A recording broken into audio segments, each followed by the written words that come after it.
మనిషికి సంతోషం లేదా బాధ కలగడంలో చిత్రపటంలో చూపించిన డి అంటే జ్ఞాపకాల పుస్తకం యొక్క పాత్ర ఏమిటి? బాహ్య ప్రపంచపు సంఘటనలతో లేదా అనుభవాలతో ఏబిసి అంటే మనిషికి ఒక అభిప్రాయం డిలో కలుగుతుంది.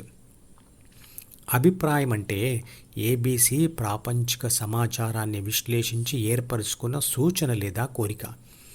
ఆ సూచనలు లేదా అభిప్రాయాలు మళ్ళీ అనుకుంటూ ఉంటే లేదా మననం చేస్తూ ఉంటే అవి నిశ్చితమైపోతాయి, అంటే స్థిరమైన అభిప్రాయాలుగా మారిపోతాయి. అలా కనబడుతున్న బాహ్య ప్రపంచపు ప్రతి పదార్థం మీద, మనిషి మీద, స్థలాల మీద, ప్రాంతాల మీద, ఇలా అన్నిటి మీద ఒక స్థిర అభిప్రాయం ఏర్పడుతూ పోతుంది. అది అలా ఉండడం నాకు ఇష్టం కాబట్టి అది అలా ఉండాలి, ఇది ఇలా ఉండాలి, అందమే ఆనందం కాబట్టి నాకు అన్నీ అందమైనవే కావాలి అని అనుకోవడం అలాంటిదే. నా అభిప్రాయానికి అనుకూలంగా ఉన్నది ఏదైనా, అది వస్తువైనా, మనిషి అయినా, ప్రాంతమైనా, భాష అయినా దానిని మంచి అని, వ్యతిరేకంగా ఉంటే చెడు అని విభజిస్తాను. ఈ ద్వంద్వ భావాలు డిలో అంటే జ్ఞాపకాల పుస్తకంలో ఏబిసి చేత రాయబడతాయి. ఇవి వ్యక్తిగత అభిప్రాయాలు.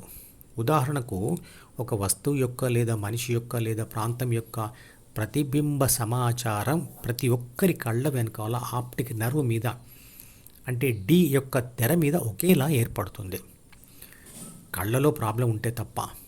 కానీ చూస్తున్న ఏబిసిలోని బి, సి మరియు డిలో ఇదివరకే ఆ ప్రతిబింబం మీద ఏర్పరచుకున్న ఇతర ప్రాపంచిక సమాచారం మరియు సూచనల వల్ల ఆ ప్రతిబింబాన్ని మనుషులు వేర్వేరుగా ఫీల్ అవుతూ ఉంటారు. ఇలా ఎందుకు జరుగుతుంది అంటే అంతకుముందు డిలో ఏర్పరచుకున్న అభిప్రాయంతో ఏబిసి చూస్తున్న దానిని కంపేర్ చేస్తుంది, అంటే పోల్చి చూస్తుంది కాబట్టి. పసిపాపలు మరియు యోగులు ప్రపంచంలోని పదార్థాన్ని, వస్తువులను, కుల మత భేదం లేకుండా మనుషులను, ప్రాంతాలను, మంచిని, చెడుని, పశువులను, పక్షులను అన్నిటినీ సమానంగా చూస్తారు. అంటే ఇదే కారణం. వారు చూస్తున్న దానిని నిర్లిప్తంగా చూస్తూ ఉంటారు, ఎందుకంటే వారిలోని ప్రాపంచిక ఆత్మ బిసిడి లేకుండా ఉంటుంది. పసిపాపలలో ఇవన్నీ ఏర్పడి ఉండవు, కానీ యోగులు మాత్రం అలా ఏర్పడి ఉన్న వాటిని ధ్యానంతో వదిలేసి ఉంటారు. ఇదే వివరణ ఇతర జ్ఞానేంద్రియాల ద్వారా వస్తున్న విషయాలకు కూడా వర్తిస్తుంది. దేని మీదైనా మంచి, చెడు లేదా ఇష్టం, అయిష్టం అనే విభజన డిలో ముందు ఏర్పరచుకున్న అభిప్రాయం వల్ల కలుగుతుంది. మరియు అభిప్రాయం అహం అంటే నేను, నాది, నాకు, నన్ను అనే భావన వల్ల కలుగుతుంది. మరియు అహం ప్రాపంచిక ఆత్మకు కలిగిన గెలుపు అనుభవాల వల్ల బలపడుతుంది.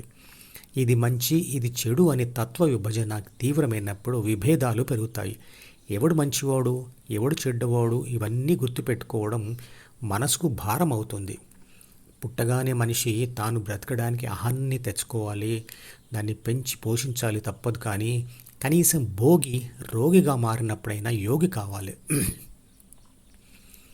ప్రాథమిక మనసును చదివిన నేను అహం మీద ఫోకస్ చేస్తేనే కానీ మనసులోని ఇతర ప్రాపంచిక సమాచారాన్ని మరియు కోరికలను చదవలేను మరియు బాహ్య ప్రపంచం మీద దృష్టి పెట్టలేను. కాబట్టి అహం వదిలితే బాహ్య ప్రపంచం నుండి విముక్తి దొరుకుతుంది. అవసరమైనప్పుడు అహం అనే డ్రెస్ వేసుకొని ప్రపంచంలో తిరిగి పని కాగానే దాన్ని వదలాలి. ప్రపంచంలో ఎంత ఎక్కువగా తిరిగితే, ఎక్కువ పనులు చేస్తే, ఎక్కువ గెలుపు అనుభవాలు పొందితే అంత ఎక్కువ ప్రాపంచిక జ్ఞానం, పాండిత్యం, సమర్థత కలుగుతాయి మరియు అంత ఎక్కువగా అహం బలపడుతుంది. మనసులో మరిన్ని ఇతర ప్రాపంచిక సమాచారాలు మరియు కోరికలు వచ్చి చేరుతాయి, శాంతి తగ్గుతుంది. ద్వితీయ మనసులో అహం డిలోని మొదటి పేజీలో మిగతా సమాచారం లేదా సూచనలతో కలిసే ఉంటుంది మరియు వాటి మీద ఆధారపడి మారుతుంది. ఏబిసి మొట్టమొదటిగా ఫోకస్ చేసేది అహం మీదే. దాని తర్వాతే మిగతా సమాచారం, కోరికలు చదివి ప్రపంచంతో వ్యవహరిస్తుంది. అహం నశించాలంటే దానికి ఇదివరకే ఉన్న బలం పోవాలి, కొత్త బలం రాకూడదు. ఉన్నది పోవాలంటే ధ్యానం చేయాలి, అంటే ధ్యాన అభ్యాసం చేయాలి. కొత్తది రాకూడదంటే ప్రపంచానికి దూరంగా ఉండాలి, అదే వైరాగ్యం. ఇవే కృష్ణుడు చెప్పిన స్థితప్రజ్ఞకు కావలసిన 2 ఆయుధాలు. బలమైన అహం స్వార్థపూరితమైన పెద్ద కోరికలు కలిగిస్తుంది. పెద్ద పెద్ద పనులు చేయిస్తుంది. ఓటమి కలిగితే అంత బలంగానే గాయపడుతుంది. నచ్చిన ఏదో ఒక కొత్తదాన్ని గట్టిగా పట్టుకుంటే ఇదివరకే పట్టుకొని ఉన్నది మరియు బాధిస్తున్నది ఊడిపోతుంది. డైవర్షన్ పద్ధతి అంటే ఇదే. మానసికమైన బాధను వదిలించుకోవడానికి తాత్కాలిక శాంతినిచ్చే పద్ధతులు అంటే సినిమాలు, మద్యం తాగడం, ఆటలు, పాటలు, ఇష్టమైన ఇతర పనులు పట్టుకుంటే అవి అయిపోగానే మళ్ళీ ఆ బాధ ముందుకు వస్తుంది. కానీ శాశ్వత శాంతిని ఇచ్చే డైవర్షన్ పద్ధతియే ధ్యానం. ధ్యానంలో ప్రాపంచిక నేను అహాన్ని వదిలి హృదయంలో స్థిరంగా ఉండిపోతాను. ఆ పద్ధతిలో అవసరమైనప్పుడు మనసును లేదా అహంను ఆన్ చేసే, వద్దు అనుకున్నప్పుడు ఆఫ్ చేసే శక్తి వస్తుంది. మీరు అహాన్ని ఆఫ్ చేయలేనప్పుడే బాధ తగ్గదు, నిద్ర పట్టదు. అహం వదిలిన ఆత్మ అంటే నేను బాధిస్తున్న ఉద్యోగం వదిలిన వ్యక్తిలా, జైలు నుండి బయటకు వచ్చిన ఖైదీగా ఆదుర్ద, ఒత్తిడి లేకుండా ఉంటాను. అవసరమైనప్పుడు ఒత్తిడి లేని సమర్థతతో పనులు చేయగలను.